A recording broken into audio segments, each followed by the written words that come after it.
ಪೂಜ್ಯರಲ್ಲಿ ತಮ್ಮೆಲ್ಲರಲ್ಲಿ ಪ್ರಣಾಮಗಳು. ನಾವು 4 ಸಂಗತಿಗಳನ್ನು ಗಮನಿಸ್ತಾ ಇದ್ದೇವೆ. ಮನುಷ್ಯ ಏನನ್ನಾದರೂ ಪಡೆಯಬೇಕಾದರೆ ಈ 4 ಬಹಳ ಅವಶ್ಯ. ಲೌಕಿಕ ಸಾಧನೆ ಇರಬಹುದು ಅಥವಾ ಆಧ್ಯಾತ್ಮಿಕ ಸಾಧನೆ ಇರಬಹುದು.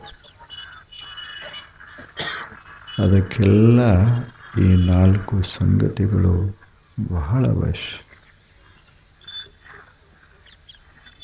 ನಮಗೆ ಸುಖ ಬೇಕು ಅಂದರೂ ಈ ಸಾಧನೆ ಮಾಡಬೇಕು. ನಮಗೆ ಶಾಂತಿ ಬೇಕಂದ್ರೂ ಈ ಸಾಧನೆ ಮಾಡಬೇಕು. ಮನುಷ್ಯ ಬಯಸೋದು ಇವು ಎರಡೇ. ಜಗತ್ತಿನಲ್ಲಿ ಸಂತೋಷ, ಸುಖ ಇದನ್ನು ಪಡೀತಾ ಹೋಗಬೇಕು. ಕಣ್ಣ ನೋಡಿ ಸುಖ ಪಡಿಬೇಕು. ಕಿವಿಯಿಂದ ಕೇಳಿ ಸುಖವನ್ನು ಪಡಿಬೇಕು. ಹಾಗೆ ಮೈ, ಮನಸ್ಸು, ಬುದ್ಧಿ ಬಳಸಿ ಜೀವನದ ಅಂಗಳದೊಳಗೆ ಸುಖದ ಪೈರನ್ನು ಬೆಳಿಬೇಕು. ಇಲ್ಲವೇ ಆಧ್ಯಾತ್ಮಿಕ ಸಂಪತ್ತನ್ನು ಪಡೆಯಬೇಕು. ಅದು ಪರಮ ಶಾಂತಿಯ ಸಮಾಧಾನ, ಶಾಂತಿ. ಸುಖಕ್ಕೆ ಮತ್ತು ಶಾಂತಿಗೆ ಸ್ವಲ್ಪ ವ್ಯತ್ಯಾಸ. ಈಗ ಒಂದು ಹೂ ನಾನು ನೋಡ್ತೇನೆ, ಬಹಳ ಸುಂದರವಾದ ಹೂವು. ಅದನ್ನು ನೋಡಿದಾಗ ಮನಸ್ಸು ಅದನ್ನು ಸ್ಪರ್ಶ ಮಾಡ್ತದೆ. ಮನಸ್ಸಿನೊಳಗೆ ಆ ಹೂವಿನ ಸೌಂದರ್ಯ ಮೂಡ್ತದೆ. ಆ ಕ್ಷಣಕ್ಕೆ ಸುಖ ಆಗ್ತದೆ. ಅದು ಸುಖ. ಮಾತ್ರ ಸ್ಪರ್ಶಾಸ್ತು ಕೌಂತೆಯ ಶೀತ ಉಷ್ಣ ಸುಖ ದುಃಖದಾಹ ಆಗಮ ಅಪಾಯಿನಃ.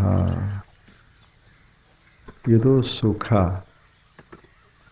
ಆದರೆ ಈ ಸುಖ ಎಷ್ಟೊತ್ತಿರ್ತದೆ? ಎಲ್ಲಿವರೆಗೆ ಆ ಹೂವಿನ ಭಾವ ಮನಸ್ಸಿನೊಳಗಿರ್ತದೆ, ಹೂವು ಮನಸ್ಸಿನಲ್ಲಿ ಮೂಡಿಕೊಂಡಿರ್ತದೆ, ಅಲ್ಲಿವರೆಗೆ ಸುಖ. ನಾಲಿಗೆ ಮೇಲೆ ಒಂದು ಕಲ್ಲು, ಸಕ್ಕರೆ, ಹರಳು ಇಟ್ಟುಕೊಂಡಾಗ ಎಷ್ಟು ತನಕ ಸುಖ ಇರ್ತದೆ? ಅದು ಕರಗಿ ಹೋಗುವವರೆಗೆ ಸುಖ ಇರ್ತದೆ. ಆ ಬಳಿಕ ಸುಖ ಇಲ್ಲ. ಅಂದರೆ ಸುಖ ಇದು ಖಾಯಂ ಇರೋದಿಲ್ಲ.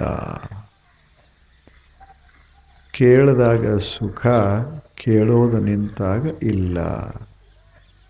ಉಂಡಾಗ ಸುಖ ಆಗ್ತದೆ, ಮುಗಿಸಿದಾಗ ಇಲ್ಲ. ಇದೇನು ಸುಖದ ಕ್ಷಣಗಳು ಬರ್ತಾವಲ್ಲ, ಇವುಗಳನ್ನು ಜೀವನದಲ್ಲಿ ಹೆಚ್ಚು ಮಾಡಿಕೊಂಡಿರಬೇಕು. ಆದರೆ ಸುಖಗಳು ಹೇಗಿರಬೇಕು ಅಂದರೆ ದುಃಖಕ್ಕೆ ಕಾರಣವಾಗಬಾರದು.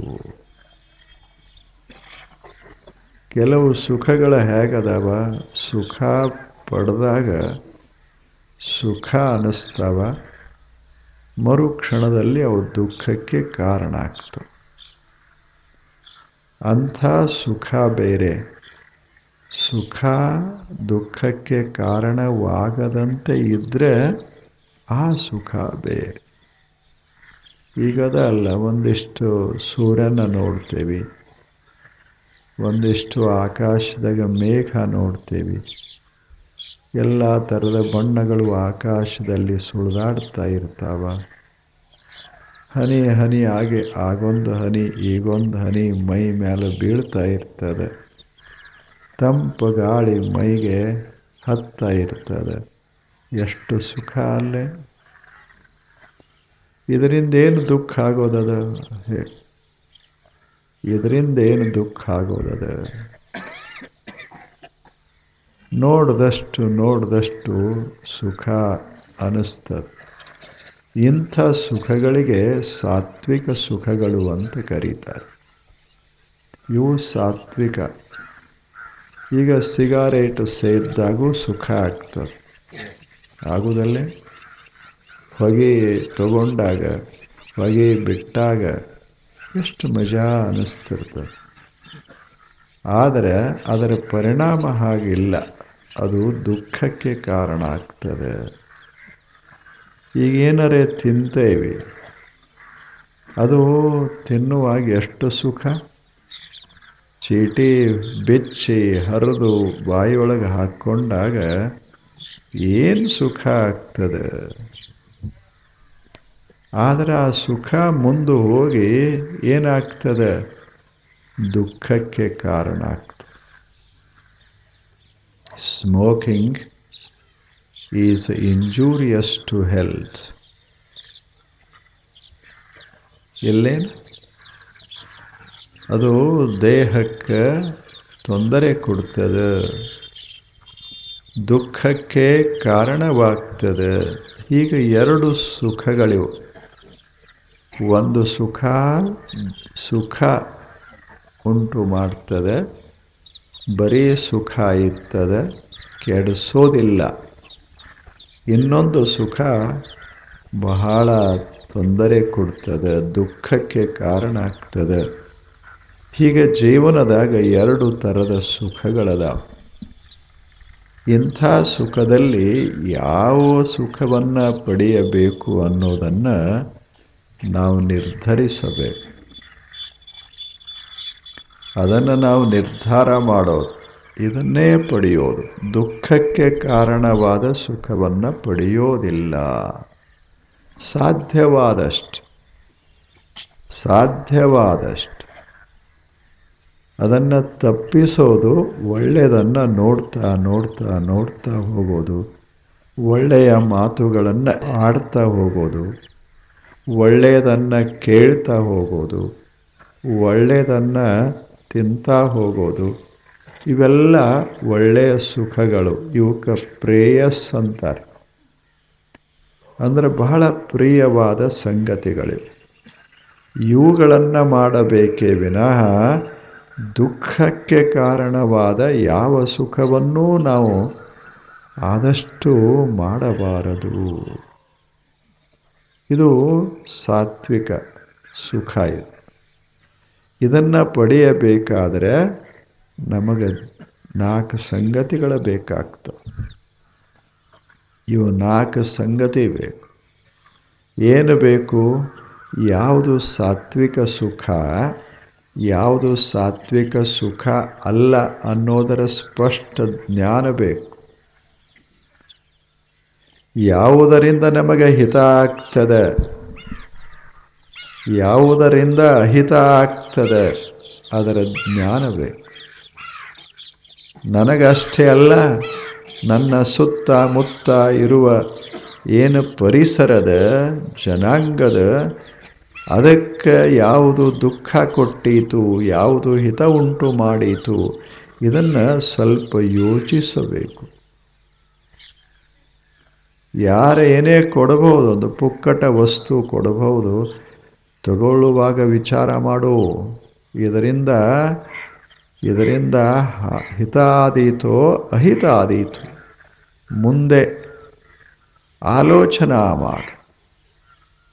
ಕಣ್ಣು ಮುಚ್ಚಿ ಜಗತ್ತಿನಲ್ಲಿ ಬಾಳಬಾರದು. ಸರಿಯಾದ ಯೋಚನೆ ಮಾಡೋದು. ಹಿತ ಆದೀತೋ ಹೇಗೆ? ಸುಮ್ಮನೆ ತಾವು ಯೋಚನಾ ಮಾಡಿ.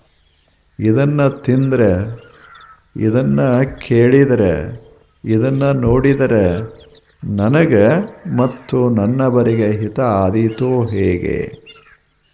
ಇದನ್ನು ಯೋಚನಾ ಮಾಡಿ ಆ ಜ್ಞಾನವನ್ನು ಪಡಿತೇವಲ್ಲ, ಅದು ಬಹಳ ಮಹತ್ವದ್ದು. ಜ್ಞಾನ ಬೇಕು ಮನುಷ್ಯಗ. ಯಾವ ಜ್ಞಾನ? ಯಾವುದು ಹಿತ, ಯಾವುದು ಅಹಿತ. ಎಷ್ಟೋ ಸಲ ಏನಾಗ್ತದೆ? ತಪ್ಪು ಜ್ಞಾನ ಆಗ್ತದೆ. ಯಾವುದು ಅಹಿತ ಉಂಟು ಮಾಡ್ತದೆ ಅದೇ ಒಮ್ಮೊಮ್ಮೆ ಹಿತ ಅನಿಸಕ್ಕೆ ಶುರುವಾಗ್ತದೆ. ಆವಾಗ ನಾವು ದಾರಿ ತಪ್ತೇವೆ, ಜೀವನವನ್ನು ಕೆಡಿಸ್ತೇವೆ. ಅಲ್ಲವೇನು ಹೇಳಿ?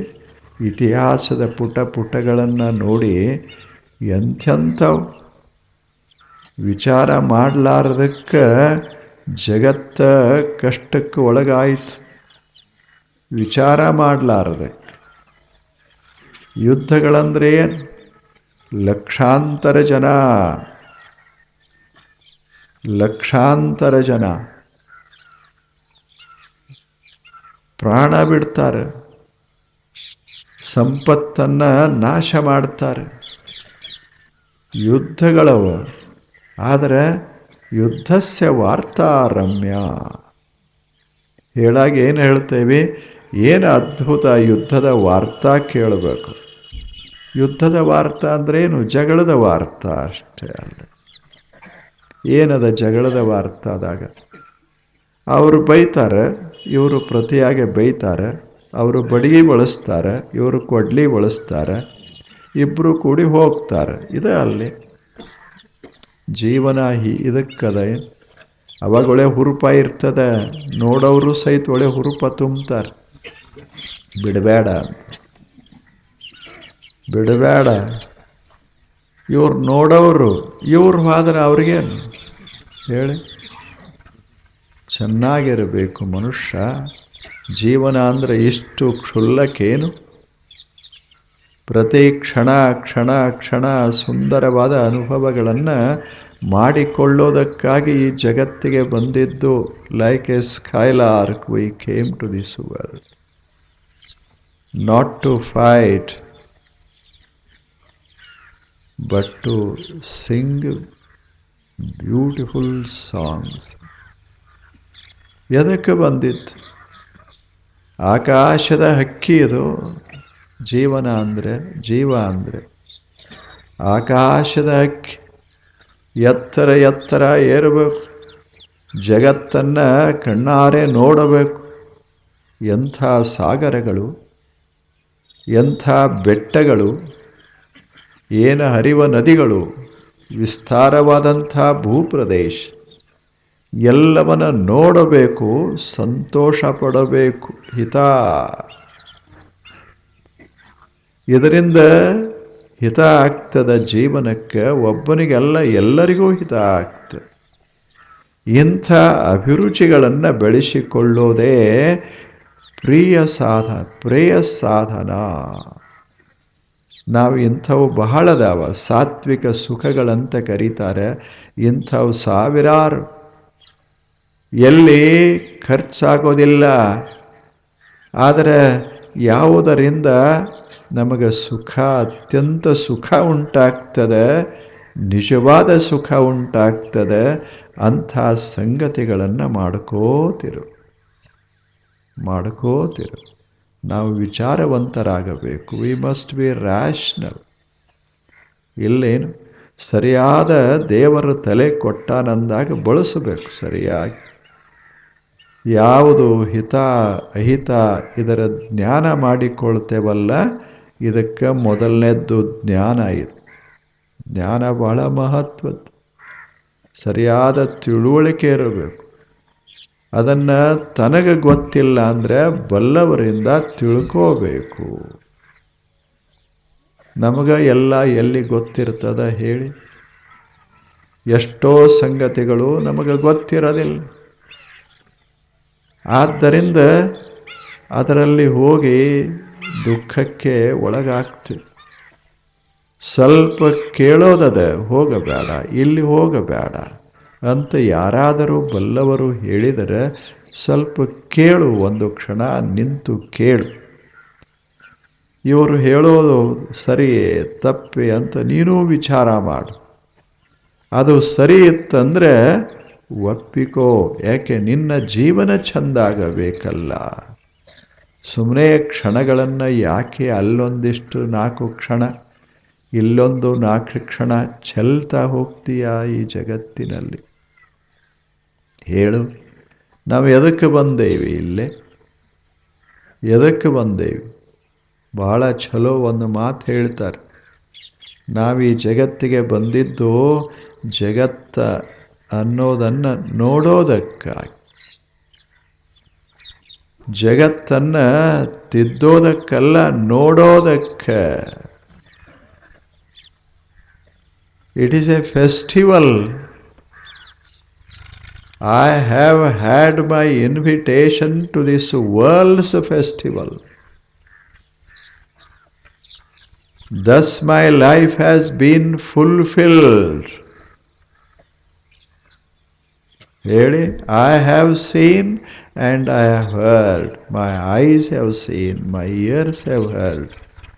Thus I have been blessed by you. ದೇವನೇ, ಎಂಥ ಅವಕಾಶ ನನಗೆ ನೀನು ಕೊಟ್ಟಿದ್ದು ಹೇಳು. ನಿನ್ನ ಜಗತ್ತೇನು ಸಾಮಾನ್ಯ ಏನು ಹೇಳು. ಎಷ್ಟು ಅದ್ಭುತವಾದ ಜಗತ್ತ, ಎಷ್ಟು ವರ್ಣಗಳಿಲ್ಲೇ, ಎಷ್ಟು ಧ್ವನಿಗಳು, ಎಷ್ಟು ಥರದ ರುಚಿಗಳು ಹೇಳಿ. ಏನ ಆಕೃತಿಗಳು. ಕೋಟ್ಯಂತರ ವರ್ಷಗಳಿಂದ ಅದ್ಭುತವಾದ ಸೃಷ್ಟಿ ನಿರ್ಮಾಣ ಆಗಿದೆ. ಇದು ದೇವನ ಕಲಾಕೃತಿ. ಇದನ್ನು ನೋಡೋದಕ್ಕೆ ನೀ ಬಂದಿದ್ದು ಮನುಷ್ಯನೇ, ನೋಡೋದಕ್ಕೆ. ಇಲ್ಲಿ ಏನು ಮಾಡೋದದ? ಹೂ ಅದಾವ, ನೋಡು.